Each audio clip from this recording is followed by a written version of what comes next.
नेता का दूसरा नाम है झूठ बोलना। राजनीति को क्या, जो बीजेपी की राजनीति को समझता है, बीजेपी ने जो पासा फेंका है, तुम कहाँ, तुम जाते हो मतलब नहीं जाते, तुम जाते नहीं जाते, मैं तो नहीं जाता। क्यों नहीं जाते? मेरी है नहीं उसमें। बस तो तुम्हारी नहीं है, उनकी है, अब तुम उसको भी कहोगे नहीं। उनको बनिया चाहिए परचून वाला, उनको बनिया चाहिए हिंदुत्व वाला, जो भगवा पहन करके और क्या नाम पूरा आग उगलता हो मुसलमानों के खिलाफ, उनको वो चाहिए। उनको टोपी वाला बनिया नहीं चाहिए। उसको बदले में क्या मिल रहा है? क्या वो सिर्फ बिजली और पानी तक सीमित है? बहुजन समाज का सबसे बड़ा दुश्मन है भारतीय जनता पार्टी, और जो भारतीय जनता पार्टी को हराता हो उसको वोट दो।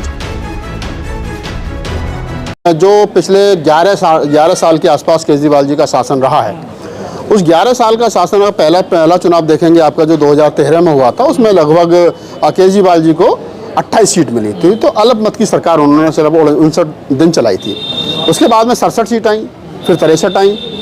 अब पिछले 2 साल में जिस प्रकार के गंभीर आरोप केजरीवाल सरकार पर लगे हैं, जिसमें चाहे तो मनीष सिसोदिया का जेल जाना हो आबकारी विभाग मामले में, चाहे केजरीवाल का जेल जाना हो, चाहे सत्येंद्र जैन का लंबे समय तक जेल में रहना हो, संजय सिंह का जेल में रहना हो, तो आधी से ज़्यादा कैबिनेट उनकी जेल में रही है। अब इसमें कहीं ना कहीं इस मुद्दे को बीजेपी भुनाने के लिए उतारू है, और बीजेपी जिस प्रकार से केजरीवाल को घेर रही है, उसमें निसंकोच के बीजेपी कहीं ना कहीं मजबूत स्थिति में है आज की तारीख में, और केजरीवाल साहब बैकफुट पे हैं। अब जो आम वोटर है, जो झुग्गी झोंपड़ी में रहने वाला वोटर है, जो राजनीति को उतने अच्छे तरीके से नहीं समझता, जो SC ST OBC का खासतौर से गरीब जो शोषित तबका है, उसके लिए केजरीवाल आज की तारीख में भी मसीहा है, नो डाउट।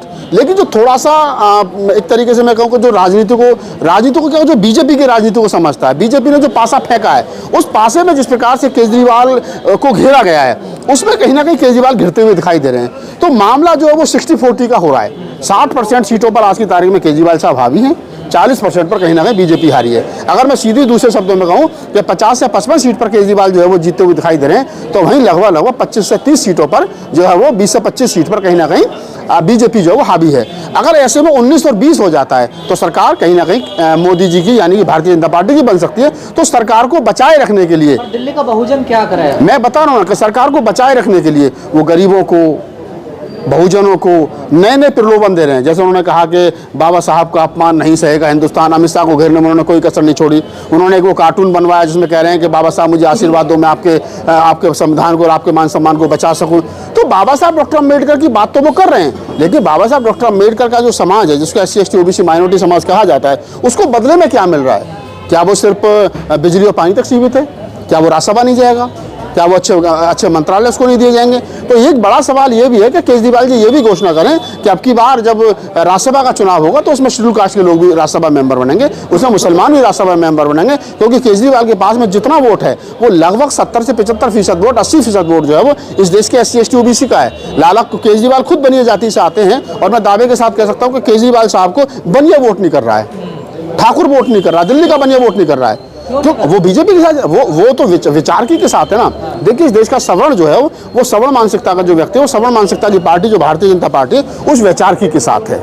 आप समझिए इस चीज को। केजरीवाल तो खुद कहते हैं मैं बनिया हूं, तो बनिया के साथ। हाँ, तो बनिया वो कह रहे हैं, लेकिन बनिया होने से थोड़ी काम चलता है। उनको बनिया दिखना चाहिए। उनको कौन सा बनिया पसंद है? उनको बनिया चाहिए परचून वाला, उनको बनिया चाहिए हिंदुत्व वाला, जो भगवा पहन करके और क्या नाम पूरा आग उगलता हो मुसलमानों के खिलाफ, उनको वो चाहिए। उनको टोपी वाला बनिया नहीं चाहिए, उनको हरे गमछे वाला बनिया नहीं चाहिए।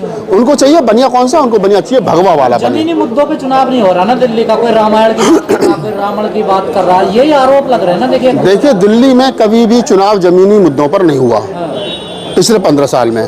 केजरीवाल सरकार से पहले जो लास्ट सरकार शीला दीक्षित की कांग्रेस सरकार थी, वो चुनाव भी आप देखेंगे पलट करके, तो वो चुनाव भी कहीं ना कहीं जमीनी मुद्दों पर नहीं था, क्योंकि दिल्ली के भ्रष्टाचार पे केजरीवाल वाला चुनाव था। लेकिन शीला का चुनाव जो था वो उस पर नहीं था। लेकिन अब सच्चाई की बात यह है कि जिन मुद्दों पर, जिन भ्रष्टाचार के मामले पर शीला सरकार को केजरीवाल ने घेरा था, आज उन्हीं मुद्दों पर, उसी भ्रष्टाचार के मामले पर कहीं ना कहीं बीजेपी उनको घेर रही है, केजरीवाल को घेर रही है। तो कुछ भी हो सकता है। केजरीवाल साहब अपनी सरकार को बचाए रखने के लिए आज देखो 3-4 PC करी पूरे दिन में उन्होंने, और आज वो कह रहे हैं कि हम 2100 देंगे। अच्छा, कमी कोई नहीं कर रहा है। अगर केजरीवाल ने कहा कि जो है वो महिला सम्मान में 2100 रुपये देंगे, तो 2 कदम बढ़ करके आज देखो होर्डिंग लग रहे हैं पूरे दिल्ली में, मोदी जी कह रहे हैं कि हम 2500 देंगे, कांग्रेस भी 2500 दे रही है। तो कसर कोई नहीं छोड़ रही है घोषणा करने में, कसर हर पार्टी कर रही है राजनीति में। एक बहुजन समाज पार्टी ऐसी है बेचारी जो दिल्ली में कोई घोषणा नहीं कर रही है। वो ना ये कह रही है कि हम मुख्यमंत्री किसको बनाएंगे, ना ये कह रहे हैं हम 2100 देंगे, 2500 देंगे, ना वो ये कह रहे हैं फ्री बिजली पानी देंगे। वो कोई नहीं कह रही है, वो कह रहे हैं बस हम तो चुनाव लड़ रहे हैं, कोई वोट दो तो दे दो, नहीं दो तो कोई दिक्कत नहीं है। केजरीवाल झूठ भी बोलते हैं क्या? देखो, नेता कोई ऐसा नहीं है जो झूठ नहीं बोलता हो। नेता का दूसरा नाम है झूठ बोलना। अगर वो झूठ नहीं बोलेगा, यही केजरीवाल साहब थे जिन्होंने कहा कि मैं मेरे बच्चों की मरा वो मुँह देखो अगर मैं कभी कांग्रेस के साथ जो है वो सरकार बनाऊं, लेकिन उसी कांग्रेस के साथ सरकार बनाई ना।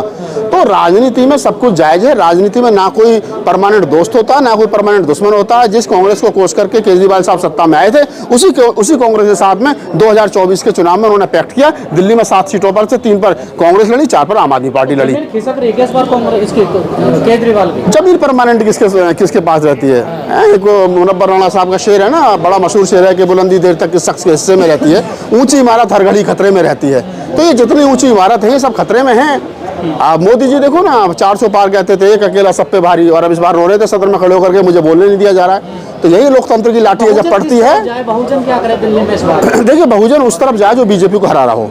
बहुजन समाज का सबसे बड़ा दुश्मन है भारतीय जनता पार्टी, और जो भारतीय जनता पार्टी को हराता हो उसको वोट दो, वो चाहे कोई भी हो। अगर बसपा भी हराती है तो बसपा को दे दो, सपा हराती हो सपा को दे दो, कांग्रेस हराती हो कांग्रेस, आम आदमी पार्टी हराती हो आम आदमी।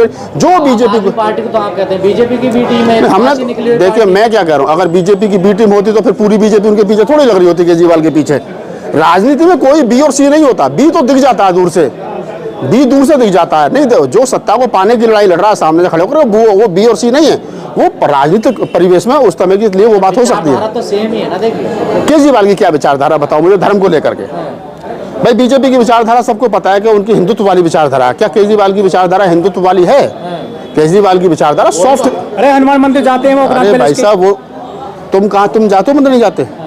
तुम जाते हो? नहीं जाते? मैं तो नहीं जाता। क्यों नहीं जाते?